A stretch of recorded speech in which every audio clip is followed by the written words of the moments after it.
Bonjour, je vous retrouve aujourd'hui avec une nouvelle vidéo tuto page d'art journal. Je vais continuer dans la série Coucou, dans la série des pages un petit peu d'Halloween. Donc vous allez voir, ça va être une page un petit peu sanguinolente. Dans les couleurs, je scrape pas souvent du rouge comme ça, vous allez voir, c'est du rouge vif. Mais là, je sais pas, j'étais inspirée par une page de magazine, vous allez voir d'ailleurs. Elle va venir incessamment sous peu. Je n'ai pas coupé cette partie. Je cherche sûrement quelque chose. Je prépare mon matériel. Oui, j'ai été inspirée par une... ah là, voici. Regardez. Voilà. C'est cette page de magazine qui m'inspire. Cette robe blanche avec des taches rouges. On suppose un peu ce qu'on veut, mais vu la période, on peut supposer que c'est des taches de sang. Ou... Bref, elle fait un peu peur. Et du coup, c'est ça qui m'a inspiré l'esprit rouge de mes pages qui vont venir. Je vais faire plusieurs transferts là avec vous, mais je vais vous montrer deux pages que je vais embellir. Alors, je vais en embellir une avec vous, vous allez voir le processus. Et puis la deuxième, en fait, j'ai pas fait grand-chose dessus après. Je vous la montrerai, c'est tout, et je vous expliquerai brièvement, mais je l'ai pas scrappée devant vous. Par contre, celle qui est en intro, là, je fais tout de A à Z. Alors, j'utilise donc ma gel presse, je mets de la peinture acrylique noire et j'en mets généreusement, mais pas trop non plus pour que le transfert se passe bien. Là, j'utilise un papier brouillon, c'est juste pour pas me salir les mains en fait, éviter de salir le verso de mes pages parce que bon là c'est pas forcément ce qui m'intéresse là le verso, mais quelquefois j'ai des versos qui m'intéressent aussi. Donc je veux pas qu'il y ait de la peinture dessus, donc j'utilise un papier brouillon pour pouvoir bien plaquer ma page de magazine sur ma gel presse, mais ça m'évite surtout de salir en fait les versos. Bon, me salir les mains, ça c'est pas très grave, mais du coup quand j'ai les mains sales après j'en mets partout. Et là, du coup, donc je fais une impression gel presse magazine avec une peinture noire et ensuite je sèche bien. Et ensuite, pour réactiver la couleur, je vais faire un fond rouge. Et là, j'ai utilisé un rouge super vif. C'est le rouge Pyrrole de Liquitex, en Heavy Body acrylique. Il est super, il est très rouge sang et très très très lumineux. Je l'aime beaucoup. J'utilise pas beaucoup, justement, souvent je le mélange en fait. Je le mélange avec du rouge fluo ou un petit peu de rose, mais je l'utilise rarement pur comme ça. Et là, c'était tout à fait ce qu'il me fallait pour l'esprit que je voulais. Donc là, c'est la page que vous avez vue en tout premier. C'est mon inspiration de départ, mais c'est pas celle que je vais scraper avec vous. Je vous ai juste montré le fond gel presse. Je vous la montrerai ensuite terminée. Alors, je travaille jamais trop mes fonds gel presse, en fait, je rajoute peu de choses. Je trouve le transfert de gel presse, alors c'est pas les fonds gel presse, mais les transferts de magazine. Quand je fais des fonds gel presse avec des transferts de magazine, je les scrape pas beaucoup tout autour parce qu'en fait, mon élément principal, c'est le transfert. Donc, je vais travailler ma page avec des différents effets de texture ou des motifs géométriques, mais je vais pas rajouter de choses comme je peux le faire avec mes pages de scrap où je travaille beaucoup mon fond et ensuite, je travaille en plus des éléments. Donc là, c'est un peu différent. Là encore, pour l'instant, c'est ma façon de travailler mes fonds gel presse avec les transferts, mais ça peut évoluer. Vous avez vu mon évolution en termes de scrap et d'art journal, là, depuis déjà plus d'une année, maintenant 1 an et demi. Donc, je dis pas que ça changera pas, mais pour l'instant, en tout cas, c'est comme ça que je fonctionne. Donc, j'ai fait un premier fond, voilà. J'en ai fait d'autres qui me plaisent plus ou moins, certains. C'était beaucoup de tests. Il y en a un autre avec un transfert, mais qui est peu marqué. C'était juste une silhouette sur un côté, sur un fond très très rouge, et j'ai un dégradé du rouge vers le noir. Donc j'en ferai quelque chose aussi, peut-être pour Halloween là. Mais autrement, voilà, j'ai fait quelques fonds. Mais alors, voilà. Donc là, en fait, j'ai fait un transfert gel presse. C'était en fait le visage d'une femme qui était entourée de bijoux, de pierres, en fait, précieuses. Et du coup, le transfert, c'est très bien fait sur la partie visage. Et par contre, tous les bijoux tout autour, du coup, ça faisait un peu comme des taches. On voyait pas forcément que c'était des bijoux. Donc, et pour autant, le visage central, je sais pas, ça m'a inspiré une page, enfin, un esprit, en tout cas, une inspiration. Donc en fait, j'ai travaillé là-dessus. Donc j'ai mis de l'acrylique blanche en fait tout autour du visage pour enlever toutes les parties des bijoux là qui se voyaient pas très très bien, pour partir un peu sur une base neutre. Et ensuite, j'ai réutilisé ma gel presse juste en appliquant de la peinture rouge sur mon fond, sans mettre de texture ou quoi que ce soit. Et j'ai juste retiré la peinture sur la partie centrale où je voulais mon visage, hein, pour pas qu'il y ait de rouge sur le visage. Et je suis venue en fait cette fois appliquer ma gel presse sur mon papier, pas l'inverse, pour pouvoir positionner la partie de la gel presse où j'avais pas de peinture au centre, pour être plus précise. Comme la gel presse est transparente, du coup c'est très pratique. Bon, je le fais rarement comme ça, mais là quand on veut savoir à peu près où on met la gel presse, c'est plutôt pratique de le faire dans ce sens-là. Voilà, donc j'ai eu une base rouge, pour autant ça faisait pas net, enfin je sais pas, ça me plaisait pas trop, donc j'ai repris en fait mon rouge Pyrrole avec un petit pinceau, en fait un applicateur mousse, et je suis venue mettre du rouge tout autour de mon visage encore. Donc on a l'impression quand je fais ça qu'en fait j'annule tout ce que j'ai fait avant, mais en fait non. Alors vous le verrez peut-être pas à la caméra, mais en fait il y a vraiment des couches et des couches et des couches, on voit chacune des étapes par certains endroits. Donc chaque étape n'est pas inutile, en fait, ça participe à l'élaboration du rendu final. Donc voilà, donc j'ai une base de rouge tout autour, j'ai le visage au milieu. Et donc je voulais travailler en fait un effet de texture avec des pochoirs géométriques tout autour. Et là, j'aurais dû faire... là, en voyant ça, au fur et à mesure que je mettais... Donc là, j'applique juste de l'acrylique noir avec une mousse Cut and Dry. Je suis en train de lui faire une chevelure, en fait. Je me rends compte. Je me dis, mince, parce que du coup, quand je vais enlever le pochoir, on verra plus le noir. On verra que, en fait, les carrés noirs et tout le reste sera rouge. Et là, je trouvais... Il m'aurait fallu l'inverse. Mais c'était trop tard. J'avais pas forcément... j'aurais dû mettre... de la peinture noire. J'aurais dû faire la technique avec la lingette, mais ça, je l'ai vu qu'après coup, j'aurais pu faire ça. J'aurais dû mettre en fait de l'acrylique noir partout, d'appliquer le pochoir sur l'acrylique encore fraîche, et ensuite avec une lingette bien humide, enlever tout l'excédent de noir sur le pochoir pour voir apparaître les carrés rouges en fait avec la peinture du dessous. Vous savez, je l'ai fait cette technique là pour une page d'art journal sur l'été avec mon phare et mon toucan là, si vous voulez retrouver la vidéo. Donc j'ai déjà fait cette technique là. Alors j'avais testé nombreuses fois avant, mais ça fonctionnait pas forcément bien. Bon là j'ai plus pris le coup de main. Donc ça aurait été sympa parce que du coup ça lui aurait fait vraiment, j'aurais travaillé le visage tout autour, je lui aurais rajouté des cheveux. Mais bon, c'est pas grave.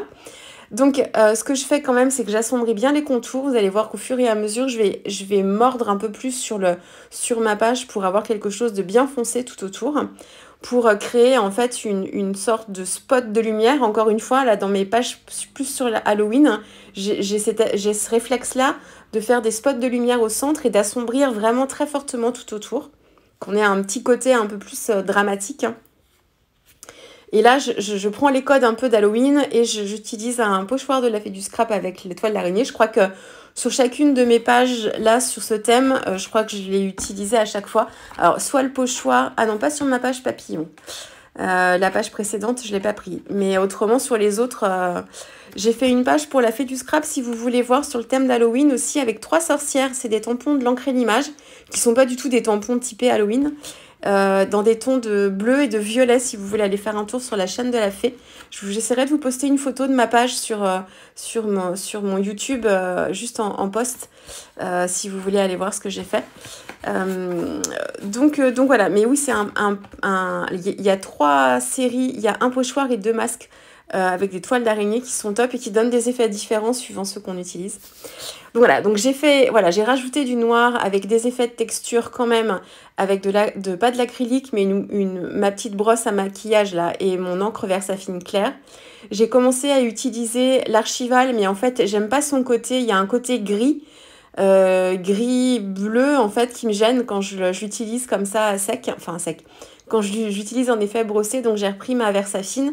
Attention, la Versafine elle reste humide très longtemps, hein. C'est une encre à séchage lent, donc sur une base d'acrylique c'est pire encore parce qu'elle n'est pas forcément bue par le papier. Donc au bout d'un moment elle finit par sécher, elle se fixe, hein. Mais il faut faire attention si vous utilisez justement comme ce que je viens de faire là, après de la poudre à embosser. C'est ce que j'ai fait. J'ai pas utilisé de paillettes noires. J'ai utilisé une poudre à embosser noire. Moi, c'est un vieux pot que j'ai c'est un pot de zinc que j'ai depuis très longtemps. Et en fait, j'ai mis de la Versamark sur le contour de ma page. Et j'ai mis de la poudre ensuite. Et pour éviter, quelquefois, quand je voyais un peu trop les démarcations de mon pad, un peu trop rectangulaire, je suis venue avec un pinceau, en fait, flouter mes bords pour les arrondir un peu, en enlevant un petit peu de poudre avec mon petit pinceau. Ça, je l'ai fait hors champ, en fait. Donc, j'ai pas, voilà, vous n'avez pas pu voir comment je faisais, mais ça vous permet, en fait, de flouter un petit peu les bords et de casser un petit peu les lignes. Et là, j'essaye de vous montrer un peu ce que ça rend. Et j'ai fait un tamponnage aussi. Alors ça, c'était avant de mettre les paillettes, enfin de la poudre à embosser pailletée. J'ai fait 2 tamponnages de la petite araignée aux laines clouettes que j'utilise beaucoup aussi pour cette série. Et je l'ai tamponné à la Versamark. Et ensuite, j'ai utilisé la poudre pailletée aussi noire. Donc voilà, donc, ce qui lui permet en fait de ressortir un petit peu. Ça va être avec le jeu de lumière. Franchement, à chaque fois, je vous le dis, mais j'ai beaucoup de difficultés à vous retranscrire les vrais coups, enfin le côté coloré. Alors, c'est des parties pris. Soit vous avez le côté coloré, mais du coup, il y a des parties plus sombres qui sont trop sombres et du coup, vous voyez moins les détails. Ou alors, vous voyez moins l'intensité de la couleur. Par contre, vous voyez plus de détails. Bah, voilà. C'est toujours assez compliqué pour moi dans ce style de page-là. De vous retranscrire vraiment l'esprit et l'effet, parce qu'il y a pas mal de reflets avec l'acrylique aussi, comme on a un côté, alors c'est pas brillant, mais il y a un petit côté glossy quand ça sèche, et du coup avec les reflets c'est pas toujours simple, mais ouais, j'aime bien le côté embossage en fait aussi, ça change un petit peu des paillettes, c'est un effet beaucoup plus plat. C'est pas tout à fait pareil en fait. On a vraiment l'impression que c'est dans le papier. Et comme il nous reste toujours des petits grains de poudre, là j'ai pas essayé d'avoir un motif nickel puisque je voulais comme une tache. Donc il y a des petits grains de poudre que j'ai laissés et que j'ai chauffé. Et du coup on a un effet comme ça un petit peu sablonneux. Je sais pas si ça se dit. Oui, si, ça se dit. Texturé comme ça sur les côtés qui est plutôt intéressant. Mon titre, c'est un tampon Shoe and Flower, une planche de tampon que j'utilise tout le temps. Et en fait, pour que les lettres se démarquent bien, je les ai pas découpées j'ai pas formé un rectangle autour de chaque lettre parce que je voulais pas trop de blanc. Il y a vraiment le visage en fait qui est le centre de ma page et que je veux laisser blanc. Par contre, quand j'ai détouré, j'ai laissé une petite marge blanche tout autour. Donc voilà, donc là, il faut pas hésiter à s'entraîner pour être précise en fait et que ce soit assez régulier. Ça, c'est à force d'en faire. Mes petits ciseaux, je vous le dis parce qu'on me le demande souvent. Ce sont des petits ciseaux rayeurs que vous trouvez entre autres à la Fée du Scrap. Je peux détourer qu'avec ceux-là. Je suis à l'aise vraiment qu'avec ceux-là. Ils découpent super bien, ils sont assez précis. Moi, je sais pas découper au ciseau pincette, je suis pas à l'aise parce que moi, j'utilise vraiment l'envergure de mon ciseau. En fait, j'ouvre à fond et après, au fur et à mesure, je ferme le ciseau. Et les ciseaux pincettes, je suis trop obligée de faire de petits à-coups et je suis moins à l'aise. Donc voilà, donc c'est des petits ciseaux rayeurs pointus. Voilà, et là j'essaye de vous montrer tous les effets de texture que vous avez. Et encore, vous voyez pas les effets de gel press dans le bas, le côté un petit peu brossé qui est plutôt sympa. Donc voilà, donc ça c'est la première page. Ah oui, alors ce que j'ai fait aussi, j'ai rajouté... ça c'est pareil, vous verrez pas trop sur les photos, mais j'ai retravaillé en fait, je lui ai maquillé les yeux et la bouche avec un petit pinceau à réservoir avec des petites paillettes. Là c'est les Aqua Shimmer de Nuvo. Donc là j'ai utilisé les paillettes nacrées et par-dessus, donc j'ai bien séché avant. J'ai mis du crackle accent, donc c'est pas la version glossy, c'est la version craquelée en fait, donc c'est transparent, puis quand ça sèche, ça se craquelle, c'est super joli. Et alors ça c'est pareil, c'était un truc que j'aimais pas du tout avant, mais alors maintenant l'effet craquelé, depuis plusieurs mois, je suis attirée par ça. Ça rejoint mes envies de mix média, vous vous en rendez compte. Et j'ai retravaillé l'œil aussi de la sorcière. Alors là, c'est ce que je suis en train de faire après. Alors là, j'aurais dû le faire avant parce que mon crackle accent était pas sec. Mais j'ai retravaillé l'œil pour qu'il soit un petit peu plus noir, plus profond. Et j'ai retravaillé la ligne de cils aussi. Et j'ai fait pareil de l'autre côté. Voilà. J'ai pas osé travailler un petit peu plus le visage. J'aurais pu travailler un peu plus les ombres pour lui redonner vie un petit peu. Et j'aurais pu maquiller avec une couleur aussi les paupières, où j'aurais pu mettre un petit peu de paillettes. J'ai pas osé à cette étape-là. J'avais fini en fait et voilà, j'avais un peu peur de gâcher. Donc ça c'est ma toute première. J'adore, même comme ça, Je trouve ça super, on dirait une affiche de film en fait. Alors Alexander McQueen, ça doit être un couturier j'imagine, parce que c'était, j'ai pris ça dans le magazine Vogue il me semble. Donc je connais pas ce couturier. Ou un photographe peut-être aussi, parce que voilà, ça peut être aussi un photographe. J'ai pas fait des recherches avant de faire la vidéo. Mais donc ça c'est ça c'est la page que j'ai faite avec vous. Après je vais vous montrer comment j'ai travaillé donc la seconde. Donc là j'essaye de vous montrer donc l'effet pailleté. Donc c'est vraiment de la poudre à embosser pailletée noire. Vous voyez le côté glacé un peu de ma page. Le côté craquelé, j'essaye de vous le montrer. Alors le côté craquelé, je le voulais pour faire un petit peu comme des lèvres gercées. Voilà, c'était mon idée. Et pareil sur les paupières. Les araignées, vous les voyez pas beaucoup, vous les distinguez. C'est comme si elles étaient tapies dans l'ombre en fait et qu'elles arrivaient tout doucement, donc on les distingue à peine. Ça, c'était volontaire. Et vous voyez surtout la luminosité du rouge. Franchement, il est très très très lumineux ce rouge. Donc c'est des Liquitex. J'en ai plusieurs. Celle-ci, ce rouge pyrrole, il est opaque. Il y a un petit carré noir. Et du coup, peut-être que c'est pour ça aussi qu'il est qu'il est peut-être très intense. Et alors voilà. Celle-ci, je l'adore. J'ai l'impression d'avoir une peau de sorcière. Vous voyez là l'effet. C'est mon petit pochoir que j'avais utilisé pour les ailes de papillon. J'ai utilisé de la modeling paste noire que j'ai passée par-dessus. J'avais travaillé avant le fond avec ma Versafine, la brosse à maquillage et un masque de la Fée du Scrap, justement toile d'araignée. J'ai fait tout le tour comme ça. J'ai collé des fantômes, c'est des découpes 6X que j'ai collé et j'ai mis en fait par-dessus du gel médium Crazing, c'est le gel médium de Ranger. C'est pas le gel médium mat, c'est celui il s'appelle Crazing. Alors il n'est pas tout à fait craquelé, mais il apporte une petite texture. Donc j'ai passé ça après sur les fantômes. Mon titre, alors j'ai laissé Alexander qui était l'impression. Hein, et en fait j'ai complété avec des stickers Art by Marlène. You may paint over me, but I will still be here. Donc je trouvais, comme je lui ai mis de la peinture sur toute la page, je trouvais que ça allait plutôt bien en fait avec ma page. C'est-à-dire que vous pouvez mettre de la peinture sur moi, je serai toujours là. Et voilà, et là c'était vraiment le cas. Et donc sur la deuxième page, donc un effet craquelé, pas un effet craquelé, de la modeling paste noire avec ce pochoir que j'adore, qui donne vraiment une effet de peau de reptile à moitié, peau de dragon, peau de sorcière, voilà.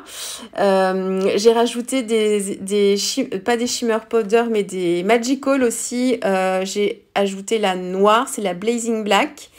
J'ai mis un peu de poudre argentée aussi, toujours dans les magical. J'en ai mis donc sur les parties texturées avec la modeling paste. Et puis voilà. Et j'ai refait des petites dégoulinures aussi avec de l'acrylique un peu dilué, toujours rouge. Et voilà, on a vraiment l'impression que c'est une sorcière à l'époque de la chasse aux sorcières. Vraiment, j'adore trop. Donc j'espère que ça vous aura plu, que ça vous aura pas fait trop peur encore. Je suis dans une série vraiment un peu inquiétante hein, là. Donc n'hésitez pas à me dire laquelle des deux pages vous préférez dans les textures ou dans l'esprit, puisque ça vous évoque aussi. J'avais bien aimé avoir votre ressenti sur les pages précédentes, donc n'hésitez pas à me le dire. Et puis je pense que je vais revenir avec une autre page, je sais pas, peut-être la semaine. Je suis pas en vacances tout de suite, mais j'espère que j'aurai le temps d'en faire encore une ou deux sur ce thème-là aussi jusqu'à Halloween. J'aimerais bien. Voilà, je vous retrouve très vite en tout cas. Allez, au revoir.